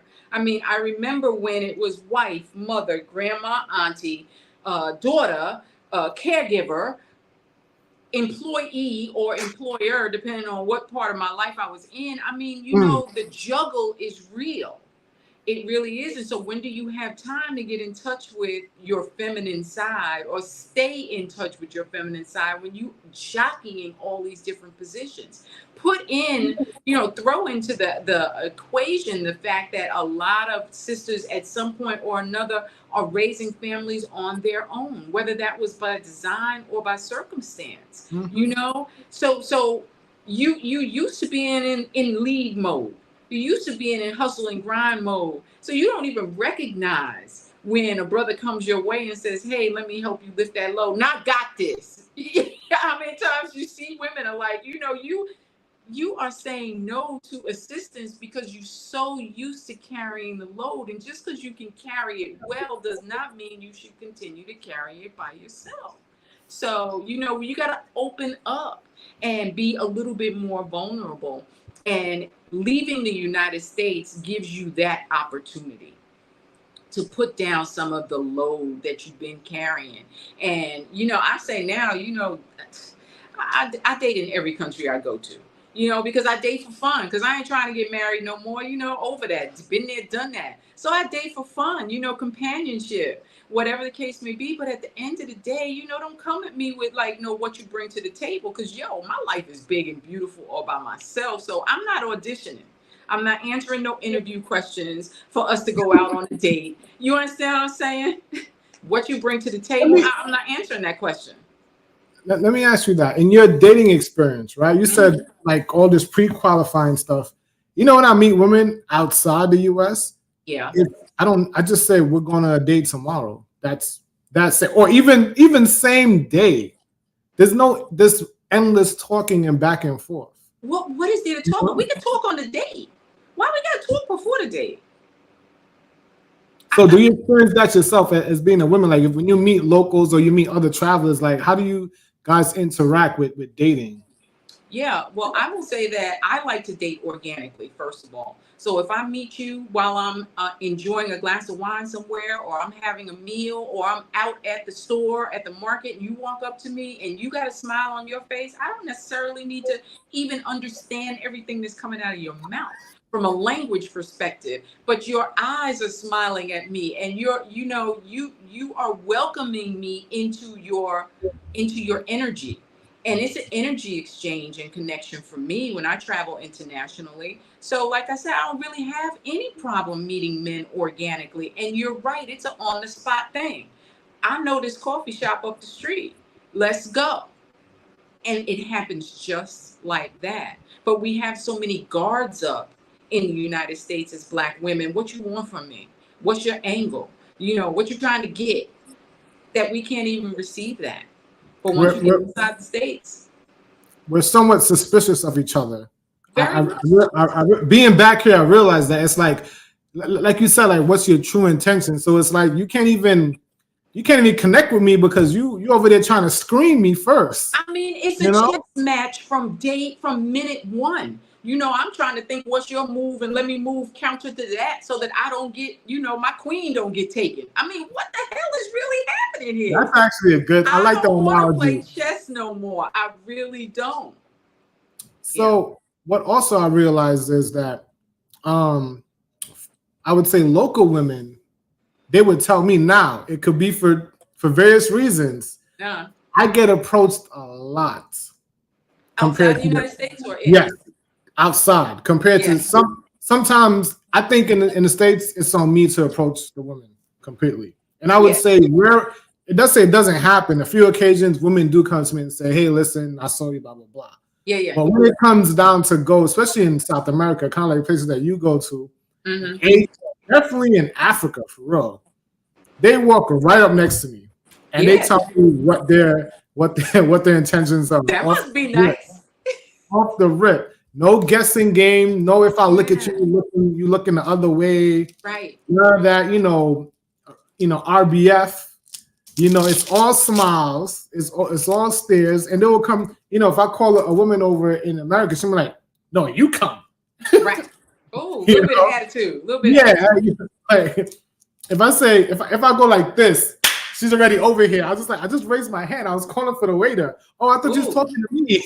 Oh my goodness. It's like that. No, because she was paying attention to me the whole time. Yes. Waiting for me to lock eyes back with him. I was asking for the waiter. Yeah. I thought I was by myself also. Yeah. He took it as an invitation, but that's how my experience has been. Yeah. So, when brothers sometimes say, hey, listen, and I'm definitely against brothers speaking ill of our sisters here in the States. Please, thank you. That's not where I wanted to go. It's not. But if you haven't experienced it, yes, it might change your perception on things. It will definitely change your perception on things. And I will say, people ask me about, places that I've been, like Argentina. I landed in Argentina, at night. It was raining. I had to find someplace to eat, and they eat late, like 8:00 starts dinner, and that's in a lot of the EU. But in Argentina specifically, the restaurants are not open for dinner until about 8:00 in the evening. So it's dark. I'm by myself. It's raining. I go into this little side shop that, the menu outside looks good. And there's a gentleman there sitting minding his business. He got a little scarf on, and he's eating and having his drink. And I sit down and we lock eyes. And I'm struggling with the menu because, I'm kind of vegan adjacent. And so he was like, what are you looking to eat? Just like that. And we struck up a conversation. Next thing you know, first night landed 2 hours, and I'm on a dinner date. Wow. That led to an evening of very pleasant conversation, which led to let's do coffee the next morning. And so it was just that easy. But that's why I say organically is the best way. I don't like that swipe left, swipe right, give me 5 stars or whatever it is nowadays. I'm not doing all that. I'm just not doing it. You're definitely not on the app if you're giving star ratings. But yeah, that's that. It's too much. It's too much. It's unnecessary. And like you said, all the pretense is down. when you're outside of the country. Yeah, I ain't got nothing to lose. First of all, I ain't trying to get married. So yeah, let's kick it. Yeah, I would definitely tell brothers to stay away from the dating apps, no matter what country you go to. Because I'll be real, you're on a dating app, in places, unfortunately, places like Colombia, some of our brothers have lost their lives, for, I love Colombia. Ooh, I love I love Medellin. I almost moved to Medellin as well. I did love, Really? yeah, I did love Medellin a lot. Okay. I love the weather, the cost effectiveness, but oh my God, the money. The yeah, money thing. I mean, absolutely, your money goes so much further in Colombia. And if you don't listen to all the propaganda, you will find right. that it is a beautiful country. Beautiful. I posted up the entire month of February I was in Colombia, and that wasn't a house sit, so I was really gallivanting. Oh, nice. That was a just shits and giggles type of thing. Me and my girl, we decided that at that point Ecuador was going through some political unrest, and we had to make a hard decision whether or not we were going to keep our accommodations and our plan to spend the month in Ecuador. I was like, listen, I'm not giving up like warm weather and waterfront situation for a month because of what's going on in Ecuador. So we chose Colombia, and it was good. We posted up in Santa Marta along the coast. Man, I left a piece of my heart in Colombia. I ain't gonna tell you no lie. It gets a second date. It definitely gets a second date. I would tell brothers, just avoid the apps and you'll be fine. You go out, just you don't even have to dress up. You do not, because I don't. I normally go out, let's see, in some track pants and some flip flops. Yeah. And I still get ridiculous attention. So brothers, just take a shower, go to the club. That part, take a shower now. Take a shower. Yeah, what I mean, just clean yourself up. Nothing extravagant. You don't have to wear no gold chain. You don't gotta wear no fitted. You don't gotta wear no expensive t-shirt.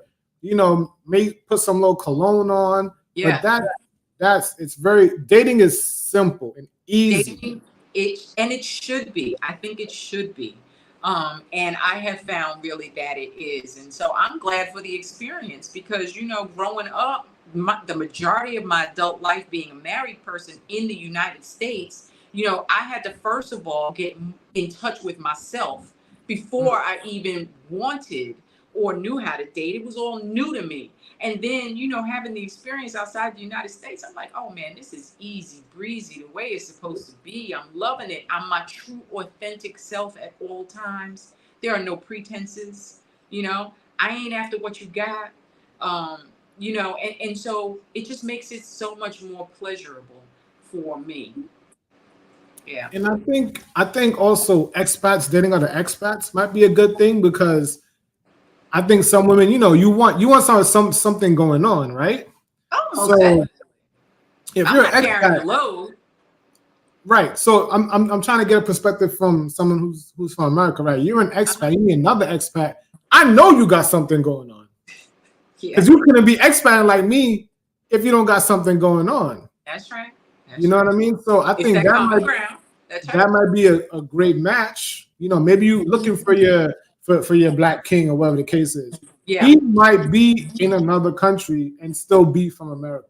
That's right. That's right. So, like I said earlier when we started this conversation about, dating and the sexes, a lot of black women will complain, I'm in Mexico and, ain't no brothers clocking for me and all these things. But at the end of the day, I think it's about how it's your vibe, it's your energy. What are you projecting? And be true with yourself. What are you really looking for? Are you looking for somebody to take care of you while you live in Mexico? And if you are, be real with that. Because there are some brothers who are okay with that. Like you said, they coming over there with military pensions or, whatever the case may be. They got a steady paycheck coming in. And maybe they want the same thing you want, a life partnership. But I think you do yourself a discredit if you're not being authentic and being true with, what your desires really are. Listen, don't stereotype everyone. Everyone is not the same. If you see Everybody is not the same. You come and approach and you stare at me and you wave at me because I'm definitely looking for black women no matter what country I go to. No matter what their background is. So and a lot of us are like that, but again, the overall not to say, but like the passport bro kind of like paint us with this brush. Yeah. So we kind of have to like say, nah, we're not here for that. We're not So, that. right. So just because you see that, you might want to approach that person on the individual level and find out what they're about. You might see you have more in common with someone that travels for sure. So see if you guys have something else in common. Right, right. Because that's the given. Y'all both in a foreign country.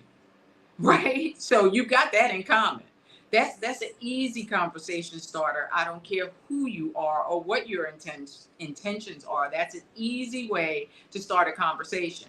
And like I said, I haven't dated a lot of expat men, to be honest with you. I like kicking it with local men. I do. So I don't know. I might be a passport sister. Listen, I know one, because that's a great way to get to know the community, the environment. Like I said, to go to the places that are off the beaten path. So I do. I date a lot of local men when I'm traveling. Listen, don't let these girls. I mean, a lot of these women traveling, they be on the apps, baby. They be on. I got a date tonight with this person. We going swimming in the morning. He's taking me to go see the elephants. Don't let them G you.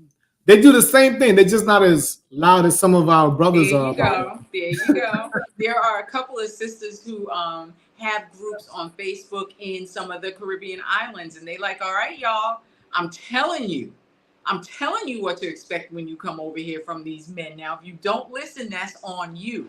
But at the end of the day, you have been forewarned. So, you just can't lump everybody in. But if you're just going for a good experience and whatever fun means to you, whatever happiness means to you, I say go for it, because life is too damn short. And I'm just not going to discount an experience just because somebody else had a bad one with it. Does that make sense? Perfect sense to me. I'm not going to do it. I'm not going to do it. I don't care why you travel. Just go travel. Get out there. I think if there was any one last message that either one of us could share with our combined audiences, it would be, get your passport and go. I mean, you don't have to go to the other side of the world, but what you need to do is experience life outside these U.S. borders. What would you say? I would say the same thing. And sisters, don't automatically think it's offensive, because a lot of not to go back to the passport bros, but a lot of times they're talking to other men. They're not really the audience. Okay, right? That's fair. They're really advertising to other men to come join them. Yeah. Well, brother, you don't know what you're not experiencing because you're stuck in the States. Get your money up. If you got issues with getting a passport, clear those issues up. Yes. This is what you're missing. Yes. And for someone like me now, who lived out the country for so long, I could actually come back. I think I could actually value more when I'm dating a sister. Okay. I think my experiences allow me now to make better choices. Also. So maybe you might go to come back. Right. And find your queen. Because your mindset is different now. Your perspective is different. You had time to sit with yourself and really understand what's important to you fundamentally in a spouse, right? You've had time to shut out the noise and get into your inner standing, which is something that, you can't do when you're on the hustle and grind, that gerbil wheel in the United States. It's impossible to do it. Something you said, how much you zen your space out. You can't do it. You can't. Something you said connected with me, because I think that a solo traveler, and this is maybe not the glamorous side of it. Yeah. There's going to be long periods of time when you're by yourself. Absolutely. And I think that's when you learn what kind of person you are. And 100. That's when you learn what you really want in life. That's right. And that's what you might learn what you want in a partner. That's right. So yeah, I was in Thailand partying every night, whatever. Okay, but from morning till the evening time, I'm by myself a lot of the time. Yes. So I get to really sit and, like you said, zen. I know some people like to meditate, but you really get to be alone with yourself without the the construct of I have to get up and go to work. I got this bill to pay. So you really wake up with a blank slate every morning. Yeah. And you're like, wait, what do I like? What is my hobbies? Right. You know, what is my favorite food? What if anyone else could be here with me right now, who would that person be? Yes. Yes. And You what know, so attributes would that person have? You know, how first of all, you know, my peace is non-negotiable. And I just got in touch with my inner peace over these past 5 years that I've been traveling, specifically the 3 that I've been a global nomad. You know, getting in touch with the inner diamond was very important to me. And that's the only way that you can show up for other people is once you have shown up for yourself in your true, authentic self. And you said, you know, you might be by yourself, you know, the majority of the day, whatever. I have changed that. I'm never by myself. I'm with myself because I now know me so well that I like being with myself. You know, and that was a whole life switch for me, a whole mental, emotional switch. Like I always had to be doing something or with someone or part of a partnership. Now I really like being with Diamond. Like she bomb ass, you know, whether we just journaling or whatever the case may be, I'm so in touch with me that now I can show up truly as myself for whomever I get in touch with. You know, so my vibe comes across real easy because I'm in touch with her. You know, I trust my intuition. She's the only thing I got to rely on in these international streets. I'm navigating by myself. that and to I me gotta that be in builds touch, deep touch with my intuition because she's my real ride or die.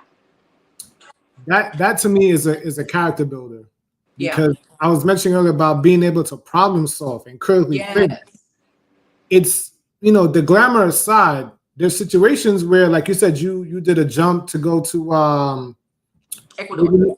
Ecuador. No, the Yeah. we like your 89 day in EU, and you went to you Oh took a yes, ferry. Morocco. Morocco. So in Asia, you might have to border jump every once in a while. That's right. That's how I end up going to Bali. I was like, Okay. oh man, I got my 60 days are up. I want Yes. to pick somewhere else to go. So now you're navigating multiple countries that you've never been before, Mm-hmm. that you may not know the language. That's right. What kind of character does a person have to do that? Yes. And if Yes. you didn't have the skill set, guess what? You're gonna have it now. Oh, you gonna learn today. I mean, you have to know how to navigate. It's interesting you say that because the first part of the year I did a challenge and I was house sitting with a sister girl of mine. And we were like, okay, can we make this work as a team? And we did. So for almost 6 months, we started in Panama, we went down to Guatemala, we did, from Guatemala, we did Colombia, then we hopped over to the EU. That's when, you know, she was like, all right, I'm going back to the States, whatever. And I just continued on to Morocco, Puerto Rico, etc. But yeah, as a team, and I learned a different part of myself. You know, could I, after having been a solo traveler, could I share space? Could I share time with someone else on a regular basis? There were things that I discovered about myself during that almost 6 month period, you know, but I would not have I wouldn't have had that introspection had I not taken the chance and said, yeah, I could do this as a team. And we house sat for a team and it was beautiful. But she said, you know, I got a skill set that she didn't have. She was like, how do you keep all these pieces together? You know, whether we taking the bus from here or the train, whether it's a plane ride from this part of the country to the other part of the country. She relied on me to put all of that together because that was one of my strengths. You know, and her strength was calm down, Diamond. You know, because I'm a recovering type A. I'll tell anybody I'm a recovering type A. So every once in a while, she'd be like, nah, you need to put that down, come back to it, blah, blah, blah, drop your shoulders. That was her thing, drop your shoulders. I see your tension, drop your shoulders. You know, so it was a great trade-off and building character in an area that I thought maybe I no longer had because I wasn't interested in being a part of a partnership anymore. I'm solo dolo, right? Proud about it, right? So I'm glad you mentioned that. One more story I'm gonna throw in here. Throw it in. So in my travel to Bali, Yeah. I actually met another solo traveler from the States, a Okay. young lady. We met at a beach club. Uh-huh. We end up traveling to Philippines, Vietnam, and Thailand. Okay. How was that? We know each other for maybe 2 days. Beautiful. And we kind of, like you said, you know your skill sets. Yeah. I didn't know I was missing this particular kind of thing. Okay. She found accommodations in like all these high-end hotels. I never knew about this. I got introduced to the Conrad, Yeah. the Meridian, some other fancy smashy one, like real. Like I thought I was doing it big. Yeah. Man, I didn't know nothing about no concierge. I didn't know nothing about not buffet. All you can eat a la carte. Yes. I didn't Yes. know. I didn't know about they have not. I think it's called champagne time. Uh-huh. And I was like, "What's that?" I said, "Yeah, 6 o'clock. You go to this place and they bring different champagnes and wines for you to share, and there's desserts." I'm like, "What? What? What is What? this?" Right? So I needed that experience. So now, like I said, I'm like medium high end. Now I'm like, Yeah. damn, is there a Conrad here? How much it costs? Can There we you finagle go. that for a couple of days? You know? And she learned It's from about me that that, exposure. right. And she learned from me that, oh, there's Airbnbs that are cost effective that give similar experience. Yes. So we will alternate on booking the Yeah. locations. I So love that. I love that. And that was like after meeting 2 days. You was like, let's just do this. it was funny. I'm laughing about it right now, and we're still in touch. But it's Yeah. like that was some crazy ish to meet somebody Hey. in 2 days Yeah. and end up and literally share a room with them for like the next couple, like we tried for like almost like 2 months. See? See? Now, would that have happened in the United States, you think? Hell no. Hell no. That would never happen. That would never happen in the United States. I'd be like, Right. what? She's trying to get me killed or lined up. Exactly. All the things are running through your mind. Like, again, you back to playing chess at this point, right? You're just not going with the flow. It's I'll be strategy at suspicious. that point. Mhm. Yeah. Yeah. That's awesome. That's crazy. awesome. See, international travel lets you get outside of your boundaries. It lets you experience things outside the conventional boxes that we put ourselves in, right? It allows you to open up to people that perhaps you would not have opened up to in any other scenario because y'all got that one thing in common. I am traveling by myself in a country that I don't, it's not my homeland. So y'all got that commonality. Let's move with it. I love that. I love that. And I wouldn't have changed my first 5.5 months of this year with my girl Wendy for nothing in the world. Nothing in the world. She's the big sister, the older sister I never knew I needed or wanted. Wow. Seriously, I'm the oldest. So it was like, me proving and forging and, do the right thing because your siblings are behind you and you have to set the example and blah, blah, blah. And all that heaviness, all right, all that responsibility. I didn't even know I wanted an older sister until I got Wendy. And I was like, yo, this is lovely. I could unpack some things that she could understand from a different generational perspective. Some things that I had gone through in my family setting and with my mom and things like that. And she was like, well, you know what? That's really not your bag. And you wearing somebody else's shoes was, that was her favorite line to me. She was like, D, whose shoes you got on right now? And she would make me stop and think about stuff that if I was by myself, I would still be in my bag. I would not have been able to expand my thought process to maybe say, okay, I can understand it from this perspective or that perspective. So it was definitely a growth journey, again, that I didn't even know I needed, but I'm so grateful that I got it. And it sounds like you had a growth journey with this young lady for 2 months. Listen, I never been on a hotel with a golf course before. Get out of here. So if it wasn't for her, I would never experience those things. All right, that's what's I up. wouldn't even think to even stay there. You see, she done upped your game. She done leveled you up. That's to one. It's a totally different. What I thought luxury was, I didn't know. Yeah, yeah. I didn't know what I was talking about, And that's the whole thing about international travel. You don't know what you don't know until you do it. right. Right? Anything else is just based on what somebody else is saying. You have no clue what you're missing out on until you do it yourself. You have no idea. It's like I can't even tell you. You have to experience it, and no matter how much we could tell you about it, until you have boots on the ground, That you part. see with your own eyes. Yes. You're not gonna understand. And embrace it with your own arms because it feels so good. You, like I said, I don't want to let it go. I just don't want to let it go, and obviously I'm not because I ain't bad. Listen, you don't gotta rub it in. You don't gotta rub it in my face like that. No. My next house sit is bringing me back to the States. Actually, I have great repeat clients, and so I'm going to swanky ass Marin County. Up there in California, that's like outside of Sonoma and all the things. So nice. yeah, it's a beautiful luxury house sit, and I'm going to do that. They invited me back for a month and a half, so why wouldn't I go? Beautiful. That's So you see what I'm saying? I am committed to not spending money on housing. I'm just not doing it, dude. I might have to take a second look at this thing. Maybe you can come visit me on one of these house sits, and then that's gonna blow your mind. And then you're gonna be like, "Damn, listen, this was recorded. You just invited me to California. Just remember that. I catch. You can't tell people that because we catch flights like nothing. That's what I'm saying. The luggage already pre-packed. Yep.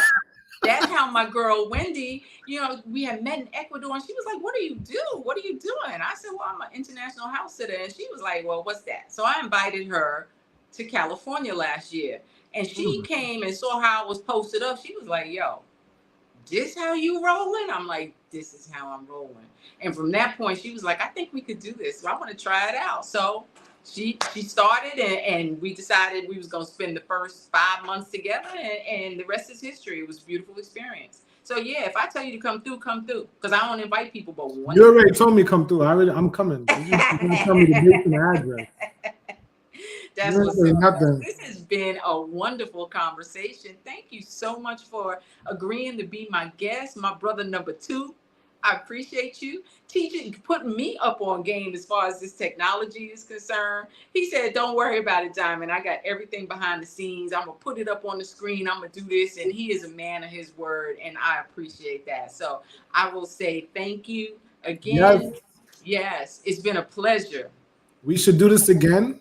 I think we can co-host another one where I can ask you more questions. I know I'm supposed to be the guest, but I just love talking to you, and I love your spirit, and your perspective is definitely something that is needed in travel, because kind of like the travel and the men, we kind of stick together in like the black man travel manosphere, right. So I think sometimes it's good for us to like cross over and see different points of view of what the women are dealing with.